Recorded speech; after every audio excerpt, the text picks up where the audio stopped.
नमः शिवाय। आज हम शिव महापुराण का श्री कैलाश संगीता का 21वां अध्याय पढ़ेंगे। उससे पहले हमने पिछले अध्याय में पढ़ा था शिव रूप वर्णन, उपासना मूर्ति, शिव तत्व विवेचन, शिव ही प्रकृति के कारण रूप है, शिष्य धर्म, योगपट वर्णन, खैर एवं स्नान विधि। आज हम पढ़ेंगे योगियों को उत्तरायण प्राप्ति। मुनि वामदेव बोले, हे भगवान स्कंद जी, मैंने सुना है कि योगियों का दाह कर्म नहीं किया जाता, उन्हें तो शुद्ध भूमि में स्थापित कर दिया जाता है। क्या यह सच है? तब मुनिवर के प्रश्न का उत्तर देते हुए असुर निकंदन स्कंद जी बोले, हे मुनिवर, ये प्रश्न एक बार महान शिव योगी भृगु ने स्वयं सर्वज्ञ त्रिलोकीनाथ भगवान शिव से किया था। उस समय जो शिव जी ने बताया था वही मैं तुम्हें बताता हूँ। ये परम ज्ञान सब साधारण मनुष्य के लिए नहीं है। इस ज्ञान को शांत चित्त वाले परम शिव भक्त शिष्य को ही बताना चाहिए, क्योंकि महाधैर्यवान योगी जन ही समाधि अवस्था को प्राप्त कर सकते हैं और वही शिव रूप से परिपूर्ण होते हैं। परंतु जो योगी मुनि अपने चित्त अर्थात मन को स्थिर करने में असमर्थ होते हैं और जल्द ही अधीर हो उठते हैं, जिन्हें समाधि की अवस्था का ज्ञान प्राप्त नहीं है, ऐसे योगियों को गुरु मुख से शिव जी का ज्ञान जानकर ध्यान करना चाहिए। प्रतिदिन प्रणव मंत्र का जाप करें और भगवान शिव का स्मरण करें, तभी योगी जनों को उत्तरायण की प्राप्ति होती है। 22वां अध्याय, एकादशी पद्धति। भगवान स्कंद बोले, मुनिवर, अब मैं आपको एकादशी विधि बताता हूँ। एक वेदी को लीप कर 5 मंडल बनाएं और उसमें 5 देवताओं की पूजा करें। भगवान शिव सर्वेश्वर है, उनकी कृपा से ही सब कार्य सिद्ध होते हैं, इसीलिए हमें उनकी कृपा को नहीं भूलना चाहिए। भगवान शिव का स्वरूप मानकर शिवात्मा देवताओं का ध्यान करके उनके चरणों में शंख के जल को समर्पित करें। ओम भूर्भुवस्व मंत्र का जाप कर धूप दीप से प्रदक्षिणा कर नमस्कार करें। फिर हाथ जोड़कर प्रार्थना करें कि भगवान आप प्रसन्न होकर यति को शिव चरणों में सुरक्षित करें। प्रार्थना के पश्चात प्रसाद को कन्याओं को बांट दें। इसके पश्चात यति का पावन श्राद्ध करें, क्योंकि यति का एकादिष्ट श्राद्ध नहीं होता।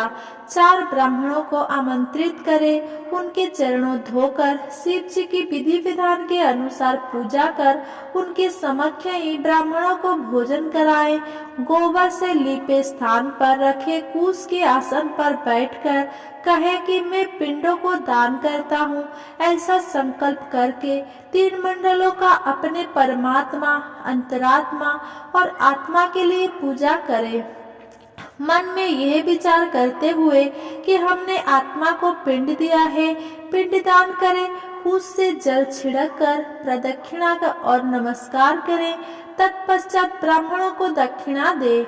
ऐसा करने के बाद रक्षा के लिए श्री हरि विष्णु की महापूजा करें और नारायण को बलि दे। अंत में वेदों और शास्त्रों को जानने वाले 12 ब्राह्मणों का गंध, अक्षत और पुष्प से पूजन करें और प्रार्थना करें। कुश आसन पर पायस बलि दे। मुनि वामदेव, ये मैंने आपको एकादश की विधि बताई है। 23वां अध्याय, शिष्य वर्ग का वर्णन। स्कंददेव बोले, मुनि वामदेव, 12वें दिन प्रातः उठकर स्नान आदि नित्य कर्म से निवृत्त होकर भगवान शिव की पूजा अर्चना करें। मध्याह्न में ब्राह्मणों को निमंत्रण देकर उन्हें भोजन कराएं। मन में गुरु पूजन का संकल्प करें। गुरु के चरण धोकर उन्हें आसन पर बैठाकर कुशाओं और धूप दीप से आराधना करें। गुरु को नमस्कार कर मंत्र का जाप करते हुए अक्षत अर्पित करें। ब्राह्मणों को भोजन कराकर उन्हें आसन पर बैठाएं। फिर तांबूल देकर दक्षिणा में छतरी, पादुका, पंखा, चौकी और वेणुदंड देकर उनकी प्रदक्षिणा कर नमस्कार करें। उनके चरणों छूकर आशीर्वाद पाकर उन्हें विदा करें। अन्य अतिथियों एवं दीन अनाथों को भोजन कराएं। इसी प्रकार प्रति वर्ष गुरु की पूजा करें। गुरु की उत्तम आराधना से निश्चय ही शिवलोक की प्राप्ति होती है। मुनिवर, वैशंपायन, पैल, जैमिनी और सुमंतु नामक चारों महामुनि तेजस्वी व्यास के शिष्य हैं। वामदेव, अगस्त्य, पुलस्त्य और क्रतु यज्ञवर सनत कुमार जी के शिष्य हैं। ये सभी मुनि अद्भुत और भगवान शिव के परम भक्त थे। उन्होंने ही पंच महाभूतों से आवृत वेदांत सिद्धांत का परम निश्चय किया है। ये मोहनाशक, ज्ञानदायक और संतोषदायक है। ये जगत का कल्याण करने वाला और लक्ष्मी प्रदान करने वाला है। त्रिलोकीनाथ कल्याणकारी भगवान शिव का ध्यान और स्मरण सदा करने से योगी जन शिव स्वरूप हो जाते हैं। ब्रह्मा, विष्णु और शिव का भजन और ध्यान करने से मनुष्य को मोक्ष प्राप्त होता है तथा उनकी सभी कामनाएं पूरी हो जाती है। कल्याणकारी देवादिदेव महादेव जी की आराधना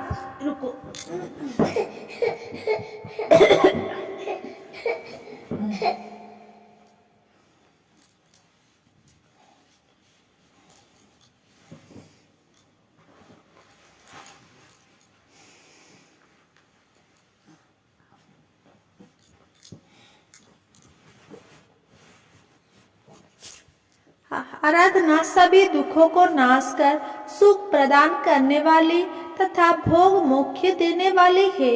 इस प्रकार महादेव जी को उपदेश देकर और उनसे पूजित होकर स्कंददेव अपने माता पिता का स्मरण करते हुए कैलाश पर्वत को चले गए।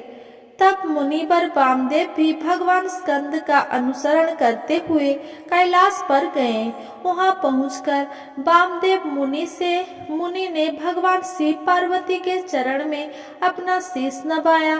फिर उनके समक्ष पृथ्वी पर लेटकर अपने आराध्य सर्वेश्वर शिव और देवी पार्वती की स्तुति की तथा उनको शीश बनवाया। तत्पश्चात भगवान शिव और माता पार्वती की कृपा पाकर वहीं रहने लगे। इस प्रकार आपको ओंकार महेश्वर का अर्थ जानकर इस परम ज्ञान को प्राप्त करने के सदा प्रभु के चरणों का स्मरण करना चाहिए। वे कल्याणकारी शिव ही भक्ति और मुक्ति के दाता है। हे मुनीश्वर, मैंने आपको सब कुछ बता दिया। ये कहकर वे बद्रिकाश्रम को चले गए। श्री कैलाश संगीता संपूर्ण। अगर मेरा ये वीडियो आपको पसंद आया हो तो मेरा वीडियो को लाइक, कमेंट, शेयर करें एंड मेरा चैनल को सब्सक्राइब करें। धन्यवाद।